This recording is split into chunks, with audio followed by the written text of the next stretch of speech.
Before I get into Jimmy Hagg, just have a look at Floyd Wallace's bond. He got 158 surety bond for the pedestrian in roadway and a $2,500 bond for resisting arrest. The $158 bond has been settled with cash, but at the moment he's still in jail with the $2,500 bond. Now on to Afro Man's dad. That's Daniel Scott Van Neville, who's been in jail since Tuesday. As you can see, is booked on contempt of court. He's almost served his time on that. I think he's got another day to go, but they were expecting to have to pay $1,000 bond to get him out.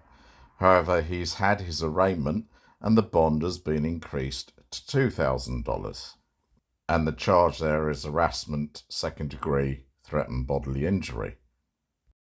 Now, he has been there supporting Afro Man and actually taking the role of cameraman at times, so I think we can probably call him a First Amendment auditor. Now on to Jimmy Hagg, JC News, who has a probation violation here in late August. I'll let him tell you all about it. Anyway, I got a field violation report. Hagg was issued a citation and released on 7/3/23 by the Branson police. Says he was released. He's to appear in court on 8/16. That's okay. Circumstances surrounding the violation of the condition were laws and conditions. It was this officer received a mules inquiry hit stating Hagg was contacted with working a crash investigation due to an ordinance violation. Action taken was cited and released. Miscellaneous, extremely uncooperative and distracting while conducting the investigation.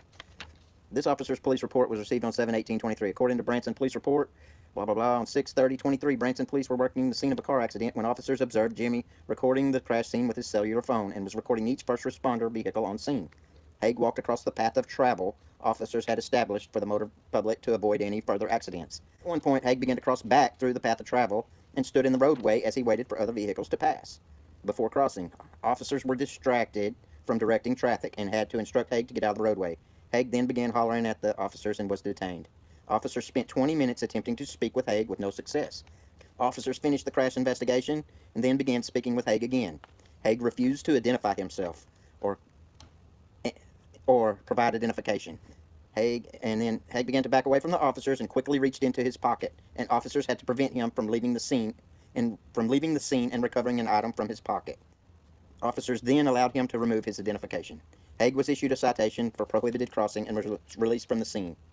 And on 7/5/23, Hagg reported to the probation office and reported he received a jaywalking ticket.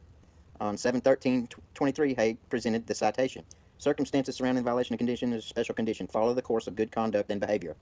Since being placed on probation, this officer has received 10 mules reports, stating Hagg has been interfering with police, paramedics, and firefighters. The following 7 inquiries were received from Branson Police Department. He's contacted in regards to harassing officers on the scene of a motor assist. No action. Miscellaneous. Verbally uncooperative. No taken. Showed up at a medical scene while law enforcement, fire, and ambulance were with a patient. This is at the skating rink. No action at this time was taken. Miscellaneous. He was trying to get too close to the family of the patient while they were grieving, and they told him to leave.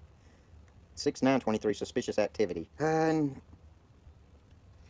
the subject was cooperative and was calling officers derogatory names. On 6/26, he approached an officer on a traffic stop stating that the officer was going to shoot the driver. Contacted while working a crash investigation due to an ordinance violation. Was cited and released. Extremely uncooperative and distracting while conducting the investigation.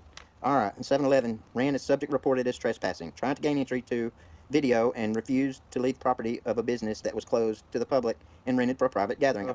Subject needs to be advised of trespassing notice from Skate World. Okay. In response to the above violation, Hagg stated he is a First Amendment auditor and is filming. He does not speak to the individuals unless they speak to him first. He does admit to being uncooperative and verbally abusive. Hagg states he also has complimented them on their work on occasions. So, the recommendation is for delayed action. This officer will continue to monitor the pending charge and update the court on final disposition. If Hagg is arrested or cited any further, then a final recommendation will be submitted at that time. And it gives my address. He's residing there. So, that's my probation office report. He sent that in 2 weeks ago, or 10 days ago. So I got a letter in the mail today from the prosecutor. It says, comes now the plaintiff, state of Missouri, by and through Justin Kelly, prosecuting attorney of Oregon County, hereby gives notice that the above cause will be called up for notice of hearing on August 29th. August 29th, 2023 at 10 a.m. or soon thereafter, as the court will allow, at the Oregon County Courthouse in Alton, Missouri.